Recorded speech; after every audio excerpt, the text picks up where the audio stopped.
Saudi అరేబియాలో 3 రోజుల కిందట జరిగిన ఘోరమైన అగ్ని ప్రమాదం, ఘోరమైన యాక్సిడెంట్లో 46 మంది చనిపోతే అందులో 42 మంది మన తెలంగాణకు సంబంధించి, మన హైదరాబాద్కి సంబంధించిన సోదరులు సోదరిమణులు, అందులో పిల్లలు కూడా ఉండడం అందరినీ కూడా శోక సముద్రంలో ముంచేసిన ఒక బాధాకరమైన పరిస్థితి.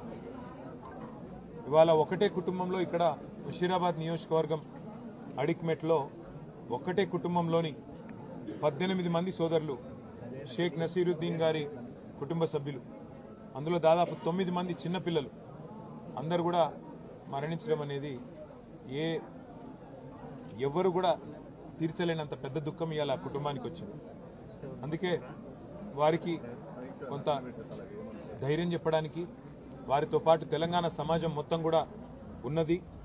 మేమందరం కూడా మీ బాధలో మేము కూడా ఉన్నాం, మీ బాధను మేము కూడా అనుభవిస్తున్నామని వారికి చెప్పడానికి, అట్లాగే వారి కుటుంబ సభ్యులు ఎవరైతే ఇవాళ సౌదీ అరేబియా పోయారో వారికి బాసటగా నిలబడడానికి మా బృందం కూడా ఒకటి సౌదీ అరేబియా పోయింది. మా పెద్దలు మాజీ ఉప ముఖ్యమంత్రి మహమూద్ అలీ గారి కుమారుడు ఆజం అలీ గారు, అట్లాగే మా ఫార్మర్ వక్ఫ్ బోర్డు చైర్మన్ మసియుల్లా ఖాన్ గారు, వారితో పాటు మిగతా మిత్రుల బృందం కూడా సౌదీ అరేబియాలో అక్కడ అధికారులతో, అట్లాగే ఈ దివంగతులైన వారి కుటుంబ సభ్యులతో కలిసి పనిచేసి వారికి ఆఖరి క్షణాల్లో వారికి అండగా నిలబడడానికి, ఏమైనా కొంత సాయం చేయడానికి అక్కడికి మా బృందం కూడా పోయింది.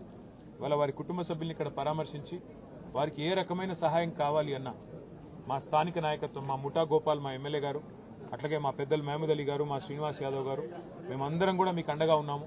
మేమందరం కూడా మీకు అండగా నిలబడతాము.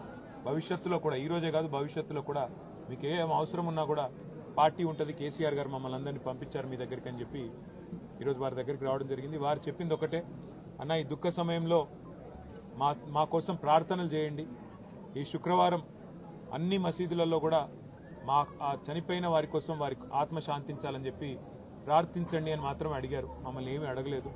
సరే, అక్కడ కొంత సాయం చేయండి, ఎంబసీ అధికారులతో మాట్లాడండి, తొందరగా ఏమైనా ఒకవేళ తేగలిగితే మిగతా భౌతిక కాయాలు అలాంటివన్నీ చేయగలిగితే చేయండి, లేదంటే అక్కడే అంతిమ సంస్కారం చేసే అవకాశం అక్కడే ఉంటే అక్కడే జరిగే విధంగా అధికారులతో మాట్లాడండి అని చెప్పారు. తప్పకుండా మా పార్టీ తరఫున మా గౌరవ ఎంపీలను కూడా మేము కోరుతాము.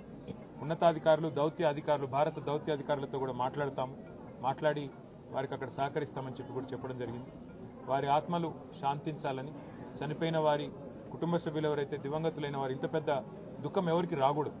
ఒకటే కుటుంబంలో 18 మంది చనిపోవడం అంటే అంతకు మించిన బాధ అసలు చనిపోయిన వాళ్ళకంటే ఎక్కువ బతికిన వాళ్ళకి ఆ బాధ మిగిలిపోతుంది. అందుకే వారు మనోధైర్యంతో నిబ్బరంగా ఉండాలని చెప్పి ఆ భగవంతుని ప్రార్థిస్తూ, ఈ శోక సమయంలో మొత్తం మనందరం కూడా మతాలకు అతీతంగా, కులాలకు అతీతంగా వాళ్ళ కుటుంబాలకు అండగా నిలబడాలని చెప్పి కూడా మన సోదరులను కూడా ప్రార్థిస్తూ, మీ అందరికి కూడా ముఖ్యంగా మా పత్రికా మిత్రులకు కూడా ధన్యవాదాలు. నమస్కారం.